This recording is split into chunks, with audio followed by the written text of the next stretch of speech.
ఒక journalism professor మాట పట్టుకొని చంద్రబాబు ఇన్స్టెంట్ ఫ్రెండ్ మాత్రమే అని, వైఎస్ జగన్ మాత్రం లాంగ్ టర్మ్ ఫ్రెండ్ అనే చర్చ నడుస్తోంది. 72 గంటలైనా దీని మీద అటు చంద్రబాబు ఇటు పవన్ కళ్యాణ్ వాళ్ళ సహచరులు ఎవ్వరూ కూడా స్పందించలేదు. ఇంతకీ ఈ వాదనతో ఆ రెండు పార్టీలు విభేదిస్తున్నట్లా లేక అంగీకరిస్తున్నట్లా క్లారిటీ ఇవ్వాల్సింది ఆ పార్టీలే. రాజకీయాల్లో శాశ్వత శత్రువులు శాశ్వత మిత్రులు ఉండరంటారు. కానీ Chandrababu instant friend, YS Jagan long term friend అంటూ అమిత్ షా, కేంద్ర మంత్రి అమిత్ షా అన్నారని ప్రొఫెసర్ నాగేశ్వర్ ఒక టీవీ ఛానల్లో చెప్పారు. ఈ కామెంట్స్ ఇప్పుడు ఏపీ పాలిటిక్స్ని షేక్ చేసి పారేస్తున్నాయి. కేంద్రంలో ఎన్డీఏకి అత్యంత కీలకమైన చంద్రబాబు మీద అమిత్ షా నిజంగానే ఇంత మాట అనుంటారా? అసలు ఈ లీక్ వెనక పొలిటికల్ మాస్టర్ ప్లాన్ ఏంటి? ఇంతకీ సదరు నాగేశ్వర్ చెప్పిన మాట ఏంటో చూద్దాం. జనసేన అధినేత తన సహచరుడైన నాదెండ్ల మనోహర్ను తోడు తీసుకుని కేంద్ర హోంమంత్రి అమిత్ షా దగ్గరికి వెళ్ళినప్పుడు, సార్ మేము జగన్ని తట్టుకోలేకపోతున్నాం, అతన్ని ఎప్పుడు అరెస్ట్ చేస్తారు, కార్యకర్తల నుంచి విపరీతమైనటువంటి ఒత్తిడి పెరుగుతోంది అంటూ వీళ్ళిద్దరూ మొరపెట్టుకుంటే, ఆ పెద్దాయన అదే అమిత్ షా అనబడే హోమ్ మినిస్టర్ వీళ్లకు జగన్ గురించి జ్ఞానబోధ చేశాడనేది ప్రొఫెసర్ మాటల్లోని సారాంశం. అవును, ఇవన్నీ పూసగుచ్చినట్లు ఆయనకు ఎవరు చెప్పారనేది ప్రశ్న, ఫస్ట్ క్వశ్చన్. అయితే జనసేన కోర్ కమిటీ మీటింగ్లో వచ్చినటువంటి ఈ ప్రస్తావనని ఆ పార్టీలోని ఒక కీలక వ్యక్తి తనకు చెప్పారంటున్నారు నాగేశ్వర్. ఈ మాటను ఆయన ఒక ఛానల్లో కూడా చెప్పారు. మిగతా సోషల్ మీడియా అందుకుంది. ఇక అక్కడి నుంచి మామూలు రచ్చ జరగటం లేదు. చంద్రబాబు ఏ ఎండకు ఆ గొడుగు పడతారనే నెరేటివ్ జనంలోకి వెళ్తోంది కదా అని వైసీపీ హ్యాపీగా ఉంది. కానీ కూటమి తమ్ముళ్లకు మాత్రం మైండ్ బ్లాంక్ అయిపోతోంది.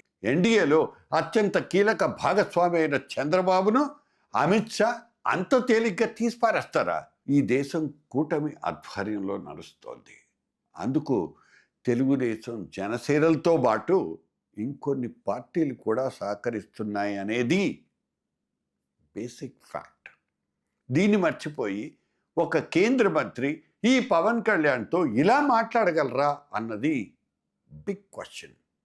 ఒక పొలిటికల్ సంచలనం కోసం ఈ వార్తలు రాస్తున్న వాళ్ళు, వైరల్ కోసం ఈ వీడియోను కోస్తున్న వాళ్ళు, అదే ఎడిటింగ్ చేస్తున్న వాళ్ళు తమను తాము ప్రశ్నించుకోవాల్సినటువంటి విషయం కూడా కదా ఇది. ఇక్కడ అసలు ట్విస్ట్ ఏంటంటే, ఒకవేళ అమిత్ షా ఈ మాట అన్నదే నిజమైతే జనసేన కోర్ కమిటీ మీటింగ్లోనే అప్పట్లో ఏ లీడరో దీన్ని మీడియా ముందుకు ఎందుకు లీక్ చేయలేదు, మీడియాతో ఎందుకు మాట్లాడలేదు? సరిగ్గా ఇప్పుడు కూడా ఇదే జనసేనకు అనుకూలమైన ఛానల్లోనే ప్రొఫెసర్ నాగేశ్వర్ ఈ బాంబు పేల్చడం చూస్తుంటే చంద్రబాబు మీద ప్రెషర్ బిల్డప్ చేయడానికి జనసేన నేతలే కావాలని ఆయన చేత ఈ మాట చెప్పించారా అనే డౌట్ రావటం కామనే. మరి ఇంత రచ్చ జరుగుతున్న పవన్ కళ్యాణ్ కానీ నాదెళ్ల మనోహర్ కానీ ఎందుకు కంప్లీట్గా సైలెంట్గా ఉన్నారు ఈ విషయంలో? మౌనం అర్థాంగీకారం అనుకోవాలా? ఆ తెలుగుదేశం లేదా జనసేన వాళ్ళు, కనీసం ఆ బీజేపీ వాళ్ళు ఖండించుకోవాల్సిన విషయం ఇది. రేపో మాపో చేసుకుంటారేమో, నాకు తెలియదు, మనకు తెలియదు. నిజం గుమ్మం దాటేలోపు అబద్ధం ప్రపంచం చుట్టేసి వస్తుంది. ఇది మాత్రం నిఖార్సైన నిజం. అయితే ఇక్కడే ఒక్క విషయం, అమిత్ షా నిజంగా అలా అనలేదని ఖచ్చితంగా చెప్పలేము. రాజకీయాల్లో ఏదైనా జరగవచ్చు. కానీ ఇంత చర్చ జరుగుతున్నా తెలుగుదేశం స్పందించడం లేదంటే ఆ పార్టీ చేతకంతనమా, లేకపోతే ప్రొఫెసర్ మాట పట్టుకొని సోషల్ మీడియాలో జరుగుతున్న రచ్చను ఖండించలేని జనసేనది చావలేని తనమా ఇది అనుకోవాల్సినటువంటి విషయం. ఒకవైపు ఢిల్లీ పెద్దల డబుల్ గేమ్, ఇంకోవైపు ఏపీలో పవర్ ఈక్వేషన్స్. ఇది నిజంగానే అమిత్ షా మైండ్ గేమా, లేకపోతే చంద్రబాబుని కంట్రోల్లో పెట్టడానికి జనసేన ఆడుతున్న పొలిటికల్ స్ట్రాటజీయా? రాజకీయాల్లో నమ్మకం అనేది ఎప్పుడు ఒక ఎండమావి మాత్రమే.